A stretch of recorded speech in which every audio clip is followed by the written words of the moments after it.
in the world. Welcome. This is a special Octane Minutes podcast. Yes, I did say that I wanted to stop reviewing movies, and or at least for a while. But then I came across a movie that just recently dropped. And while I'm talking about that, I'm going to change out of this rickety ass chair and bring in my stool to talk about it. So, the movie in question was Toxic Avenger. Unrated cut. I'm not going to spend a great deal of time on it. I'm just going to just work off the survival scrolls. But a few things that, what's going on? A few things that I want to talk about.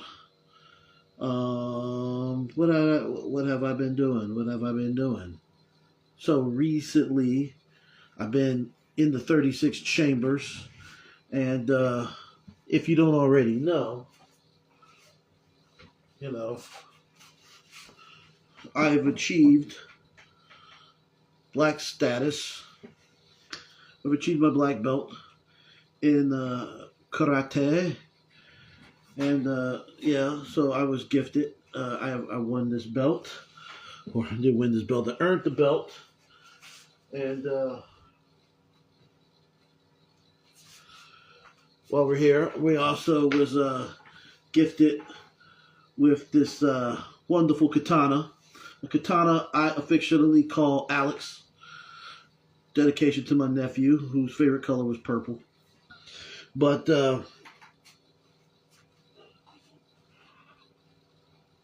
anyway, so yeah, I became black belt in Shotokan Karate. Long, hard hours of training sessions to get there. So, going down to the final testing ceremony, really brutal stuff. Really brutal stuff. Pushed beyond the limits, and to get the diploma. I'll cover up the name. If you don't know my name, that's it. If you don't know my name, you ain't gonna hear it here. But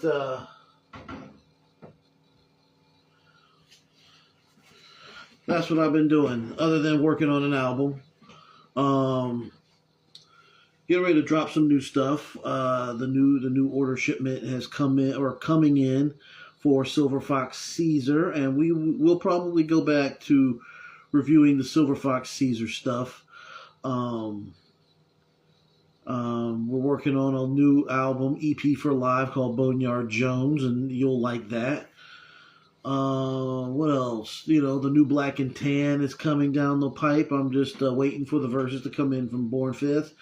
And a new the third Diabolical Hideaway album, all entirely produced by Mom Placebo, is dropping very soon. And, or not dropping soon, but, it's being worked on. But I tell you what is dropping soon, the new, me and A-Preem, the new,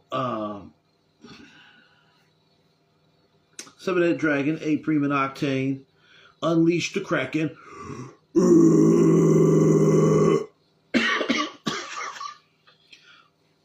That's coming down the pipe too. So, yeah, man, my new adventure, I'm going into the new chapter. I'm going into the second quest for karate, the quest to mastery. That'll take me the rest of my life. However long I'm blessed to have it. But I'm going to be that. Other than, just the wrestling stuff. So yeah, me and the old lady, we went to go see Toxic Avenger. She was into that. She didn't. I don't know if she knew that it was a movie from the '80s, because she's a couple of years younger than I am. I guess your face popped up here. I'll just send that to her. Yeah, she's a couple of years younger than I am. She's not in her 40s yet. But anyway, So, what can I say about this movie other than, and I say this, and I mean this in the best way possible. Um, this is what happens when you let 13-year-olds run a movie studio. It's fucking deliciously wonderful. Um, Stupid as hell. And I loved every bit of it. Funny as shit. Peter Dinklage doesn't make mention that he's a little person. He's just there. He's the Toxic Avenger. You know? It's trauma. It's trauma video. Trauma studios all the way. Or it's the other one, I think it's called Cinescare or whatever. That's the new, it's a bunch of horror movies that are coming out, and Toxic Avenger was like the cherry on top for that shit. And it starts off with the plot. He's a janitor. He's a lowly, poor, broke janitor, down on his luck like nobody's business, out on his ass like nobody's business. Life is not treating him well. He has nothing going on in his life. And he has a stepson that, or not even an official stepson because he never even married the woman. He's just got this son that lives with him because he's the legal guardian because the boy's mother passed away. And the boy hates him. And, you know, the boy's also sensitive and artistic. And this man is trying to be the best parental figure that he possibly can, even though he is so at his wit's end and he's stressed out and he has really nothing going on for himself other than working at this job as a janitor. And the job is basically inundated with the criminal element, and they are taking advantage of Saint Roma trauma, and they are extorting the people, buying up all their property, making them sell their property under duress. And then they were selling and putting out miracle drugs that turned out to be bad for the people, and people were dying and having massive birth defects all over the place. They were polluting the forest. They were polluting the rivers. They were doing whatever they wanted. You know what I'm saying? They were a bunch of robber barons taking advantage of the people. And while this was going on, there was an investigative journalist and one of his partners that was also an environmentalist activist were investigating the company. And they found that they were secretly poisoning the people of this town. So then, when the journalist is basically getting ready to expose everybody, a bunch of killers come up and they go and they do their thing, and then they try to they neutralize the journalist while his activist partner runs off into the night with the actual tapes, with the proof of what this company was doing. While at the same time,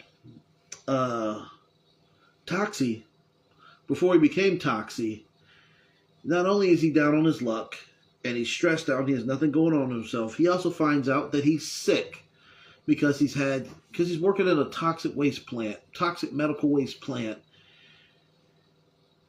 And by the way, I'm giving away spoilers, so if you haven't watched the movie and interested in watching the movie, watch the movie first and then watch the review that I'm dealing with. So I should have said that a couple minutes in. Anyway, so he goes in there and he's trying to hold the people up because he's got to pay all this money because the insurance company is running, and it's kind of like a social commentary about how the world is now. I mean, how the states are doing this now. They're giving their billionaire friends all these breaks, letting us get the shit in of the poop knife, and the business end of the poop knife, and we could scream and yell and stomp all we want. They're gonna do what they want, and even though we know that they've been lying, the government has been lying to us forever. Everybody lies to you. Your school, your teachers, all that. Liars. All dastardly, damn dirty liars. So anyway, he decides to stick his job up with a toxic mop because he knows where he works is probably the reason why he's sick. So while these assassins, this band, because they're also a band, wanted to attack this other activist, Toxic just kind of gets caught in that crossfire. And Toxic gets hit and thrown in a river, a toxic river. But upon going into the river, he awakes and emerges disfigured, but given strength beyond his imagination and, superpowers, but he's horribly disfigured, horribly discolored. He's not the same color. He's basically covered in boils. He's green. He's got a big funky, he's got a big old eye that comes out of his head every now and then.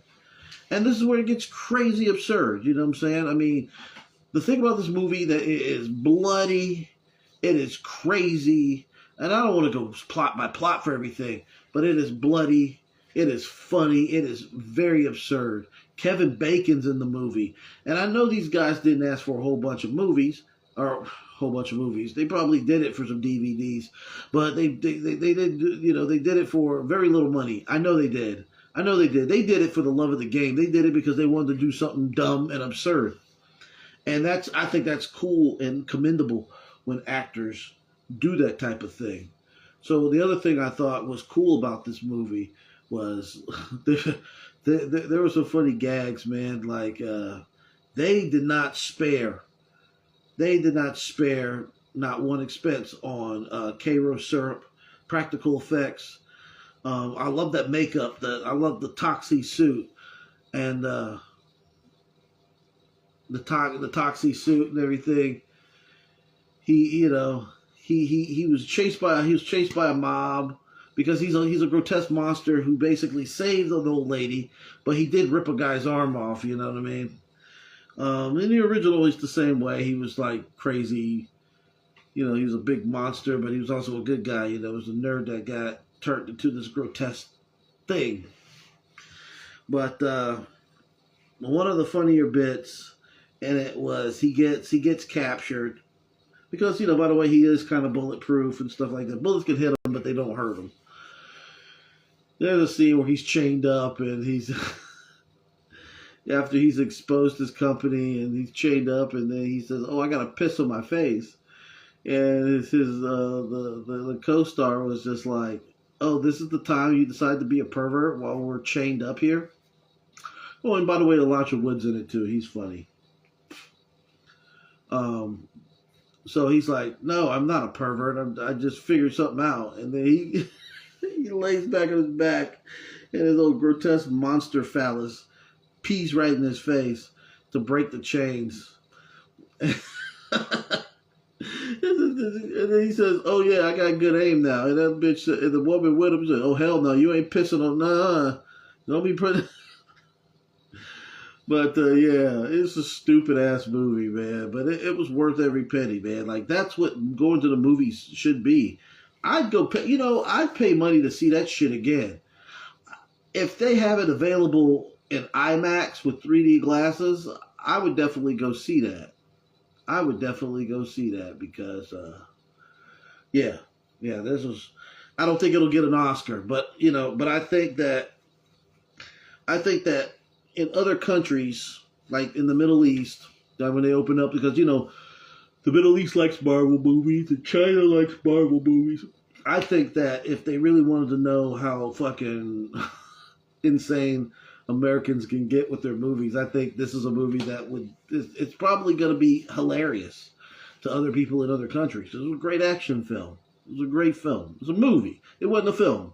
Films are for people who speak French and speak French and Italian and live in a village. And yeah, I have a little cheese shop and I'm trying to rediscover what love is. That's a film. This was a movie. This was a flick. You know what I'm saying? This was a B movie. Low budget. And it was fucking tremendous. I loved it. I loved every bit of it. I fell asleep through half of it, but that's also because I'm an old man and I forgot my medicine. So, hey, things happen. Things happen. So I wanted to do that quick deal, and I suggest that you get on it too. I didn't want to spoil too much of it because there's a lot of damn gags in it. A lot of gags in it. And it's a really funny ass movie. It's wild. It's wild. But worth it. Definitely worth the money going to the theater to see it. Because, in my time, you didn't get to see movies that absurd. Unrated, uncut editions in a theater, in a mainstream theater. And here we are. We are here because this is like, we live in the streaming era. Everything is streamed and on demand. And even myself, I'm working on a movie. I'm writing it. Hopefully I can get it off the ground. I'm not going to Dr. Umar y'all. But I'm still looking for some people to help me out with it. But I pretty much got it done and written. I might even just sell the script. I don't know. I would like to see it come to fruition in some type of capacity. I'm not trying to get Hollywood runs. I just want to make it like a Tubi movie. I'll be happy as hell if I could get it on Tubi and make some money from it. And if you know about me making a movie, you know about me making a movie. But I am super sleepy, and it is 12 o'clock where I'm at currently for this time. So I just wanted to give you a life update. And new album coming out. Seven-Head Dragon, A-Prime and Oktane dropping next year. Silver Fox Caesar, right? Silver Fox Caesar is dropping September the 22nd of this year. So in a couple of weeks, three weeks, this album, my next solo album is dropping, and it'll be on all major platforms. I'm not going to tell you when, but it will be. So the physicals will be here. So if you want physicals, I will have some available. I'm trying to sell out like I do every time. And you are more than very welcome to get a copy of that. I might even get some Seven-Headed Dragon hats, some Saba Sun Media hats. So I'm trying to get some more stuff going. Other than between listing my paintings. And I'm getting back into the art world, trying to do that thing too. So shout out to the chat on this simulcast of IG and the TikTok. I think you guys are great. And thank you for listening. It's not going to just be on YouTube. But there you go. I'm going to jump off here. And you guys take care. Peace.